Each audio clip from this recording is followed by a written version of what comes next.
The gate stand. Remove that gate now, or we face legal action. The HOA's violation notice landed on my doorstep like a brick through a window. They demanded I tear down the gate that's guarded my family's corner lot for decades, citing community access. No emergency vehicle issues, no real safety violations, just a flimsy excuse to strong-arm me into compliance. I'm a retired firefighter, 52 years old, and I've seen enough smoke to know when someone's blowing it. This wasn't about safety. It was about control, maybe even money. And I wasn't about to let some power-hungry HOA bully me into submission. My name's Tom Harris, and that gate, built by my grandfather in the 1970s, isn't just metal and wood, it's family history. Our cabin in Willow Creek, a quiet suburb turned real estate hotspot, sits on a lot now worth $190,000, up from $50,000 when he hammered the first nail. Subdivided into 3 parcels? You're looking at $430,000. I could see the dollar signs in their eyes, and I knew they thought I'd cave like most folks do, scared of legal fees or bad blood. But they picked the wrong guy. Instead of tearing it down, I upgraded that gate into a fortress and turned their scheme into their worst nightmare.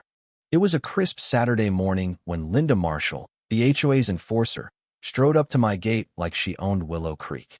She carried a sleek leather binder, her smile sharp as a knife, radiating the kind of confidence that screams rehearsed intimidation. I've met her type before. 12 years in the fire department taught me to spot authority that doesn't add up. "Mr. Harris," she said, spreading papers across my workbench, "your gate violates emergency access standards. It needs immediate removal. No specific codes, no easement papers, just vague threats dressed up in official-sounding jargon." I kept my cool, but my gut screamed scam. "Linda, show me the easement documentation. Which NFPA code says I need to remove my gate instead of installing a Knox box?" Her pause wasn't shock, it was calculation. She wasn't expecting a guy who knows fire codes like his own address. She pivoted, tossing out terms like liability and evolving standards, but it felt like a script, not a safety concern. Her eyes weren't on the gate. They were on my land, a prime corner lot ripe for developers. That afternoon, I installed basic motion sensors around my property. Call it firefighter paranoia, but when someone shows up with too much prep and too little proof, you brace for round 2. At 2 a.m., those sensors lit up. Through my window, I saw a figure, not Linda, using laser equipment to measure my gate's dimensions in the dark. They weren't checking emergency access. They were mapping property lines, sight lines, and access routes for subdivision. This was no HOA busybody. This was professional. Sunday brought a call from Ellen Carter, my neighbor of 15 years, her voice trembling. "Tom, Linda said my heart condition could be a problem if ambulances can't get through because of your gate." Ellen's a retired teacher, the kind who bakes for neighbors, but someone had fed her insurance jargon to scare her. It was calculated, cruel, and all too familiar, using real fears to fake a crisis. I drove through Willow Creek that afternoon, noticing patterns. 2 houses sold 6 weeks ago, now occupied by retirees, with barely any furniture. Both had the same landscaping crew, same rushed setup, like they were staging for a quick flip. Then there were Mark Thompson and Greg Allen, new neighbors who joined Linda's Emergency Access Committee within days of moving in. Both spouted identical concerns about my gate, word for word, like they'd memorized a playbook. Property records showed they bought their lots for $125,000 and $120,000, way below the $185,000 market value. Cash deals, no local jobs, and both properties had subdivision potential like mine. That night, my sensors caught Mark measuring my property at 11 p.m., snapping photos of boundary markers and utility lines, nothing to do with fire trucks. Monday morning, I saw Linda meeting Mark and Greg behind the community mailboxes, handing them folders and pointing at multiple properties, including mine. This wasn't about safety. It was a coordinated land grab. I wasn't going to play defense. My grandfather's gate wasn't coming down. It was getting an upgrade. I called in contractors who specialize in fire department compliance and surveillance tech. The plan was threefold: exceed every emergency access standard, show community investment to counter Linda's narrative, and hide a surveillance system to catch her scheme on tape. My neighbor, Susan Reed, a retired property lawyer, laid out the legal playbook. Record everything with court-admissible quality, post audio-video notice signs, and build an evidence chain for prosecution. By Wednesday, the contractors were at work.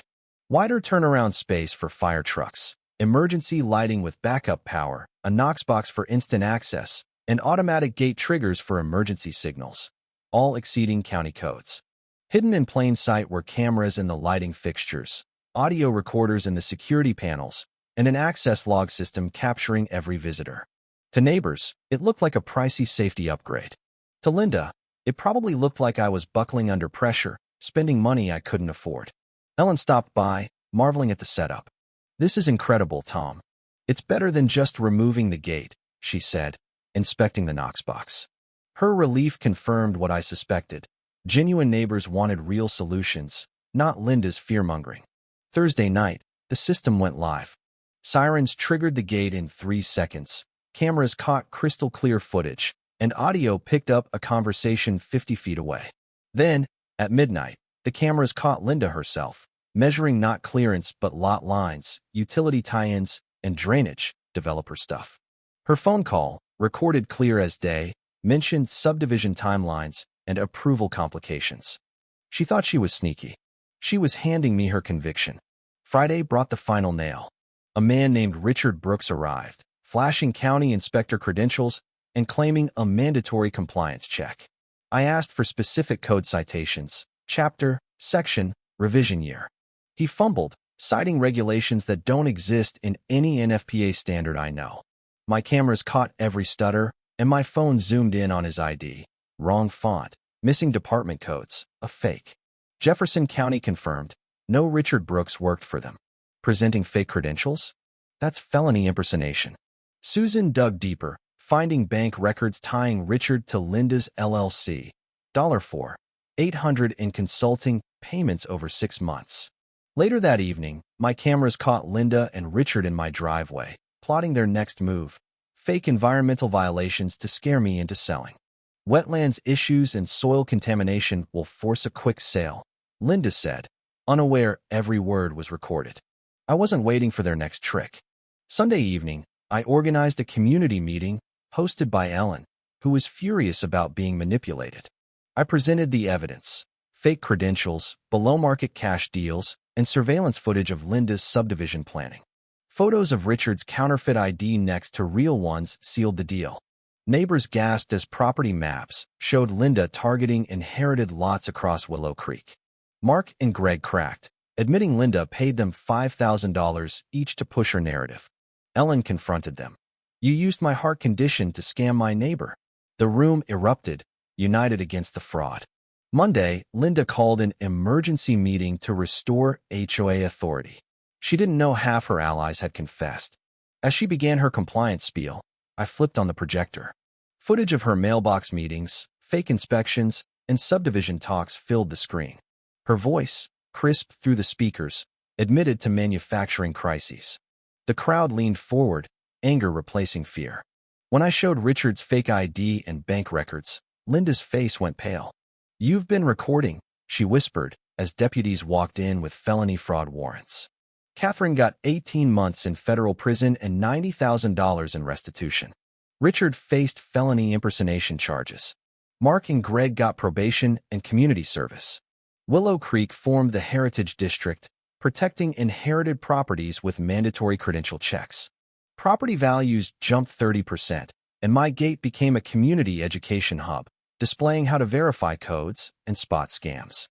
3 months later, on a golden autumn morning, I stood by my gate during Willow Creek's first Heritage Protection Day. Ellen, now a community advocate, taught neighbors to question authority. The gate, once a target, was now a symbol of defiance. Sometimes, the best way to fight fake power is to build something so bulletproof their lies can't touch it. What would you have done? Torn down your gate or turned it into a fortress? Have you faced bullies hiding behind fake authority? Share your stories in the comments, especially about standing up to injustice or violence in your life. Take a stand. Tell us your view. Let's keep this fight alive.